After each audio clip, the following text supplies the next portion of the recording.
out your grills if you haven't already. We've been grilling all winter long, but there is no better time to get it fired up and try out the barbecue butterflied pork tenderloin that Chef Paul is making in today's Daily Dish.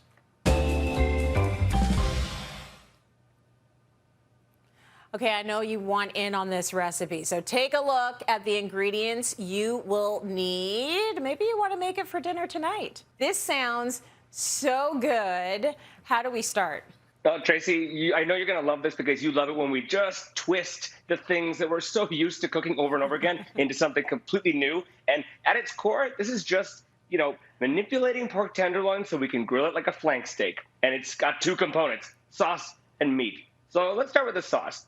Okay. So I've made this sauce a million times. This is my, classic rib sauce. Goes great with a lot of things. And I just made it by slowly simmering some tomato ketchup, some balsamic vinegar, a little brown sugar, a little smoked paprika, sriracha, until it's nice and thick and that color has just deepened. So take a look at that color, right? So good. Beautiful. And you know what? The sauce is so important to any recipe, I would say. That sounds like an incredible barbecue sauce.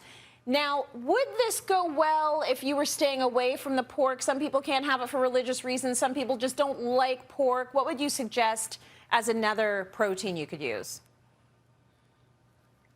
100%. This would go perfectly with grilled chicken or grilled chicken skewers. You could even put it on a steak. So now let's talk about the meat.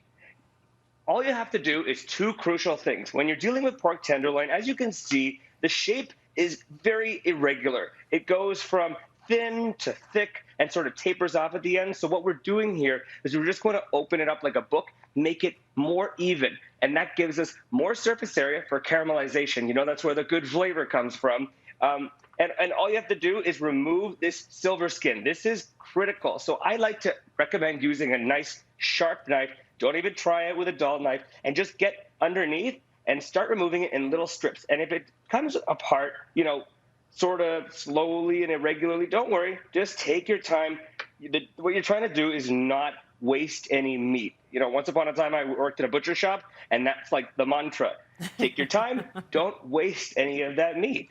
I like to just pick a direction. So where it is sort of long in this direction, I like to just line it up like that, and we are going to very slowly and carefully open it up just like a book. We don't have to slice all the way through, and we can do this several times. So just start to open it up, use that sharp tip of the knife, and we're just flattening it.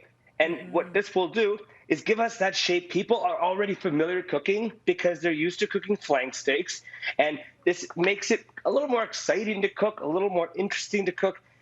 Now, all we have to do is season it. So a little bit of olive oil or whatever oil you like right on top. This one I've already done. Some black pepper. This is just a basic seasoning because remember, we're going to sauce these as they cook. Good amount of pepper. Sprinkle of salt. And then all we have to do is take these to the grill. Nice. Listen, I like tenderloin because I feel like it's an easy cut to work with. It's already lean. It's easy to manipulate, but I love what you've done because I'm always worried about, is it cooked through? If you butterfly it and it's flat, for sure it's cooked through. So that wasn't even tough, but that is probably the toughest part of the recipe. Now it's time to get to the grill. So what do we do on the grill? Once this is done, you can take this to the grill, and a hot grill. I like to fire it up because we want that good caramelization. So take it to the grill, give it a sauce, flip sauce, flip sauce, flip sauce, maybe 4 or 5 times, around, I'd say, 12 minutes until it's nicely caramelized on the outside, and an instant read thermometer. Amazing tool. Another tool you really need to be a pro on the grill. Reads about 150, 155 Fahrenheit when inserted in. And then take them off and rest them. I talk about this all the time. It's really important that you rest them. And here, of course, I have some that is already rested, already grilled. You can see that nice caramelization. And now we're just going to slice it like a flank steak. And this is the fun part, because this is the part that people are not used to seeing pork tenderloin grilled this way. Nice, thin slices. And now you can make sandwiches with them. You can put them on a taco. You can put them in a salad. But, I like saucy barbecue thing. So I'm doing saucy sandwiches and big tacos. I got some beautiful sprouts and some red cabbage, but you can mix and match with whatever flavors you like. So I just toasted this tortilla a little bit of our sauce right on top, just like this. I like this idea of making And now, tacos out of them. Make a little mountain. little crunch.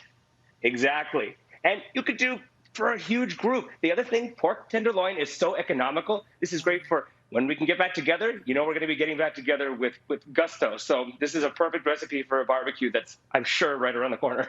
Love everything about it. Fantastic recipe.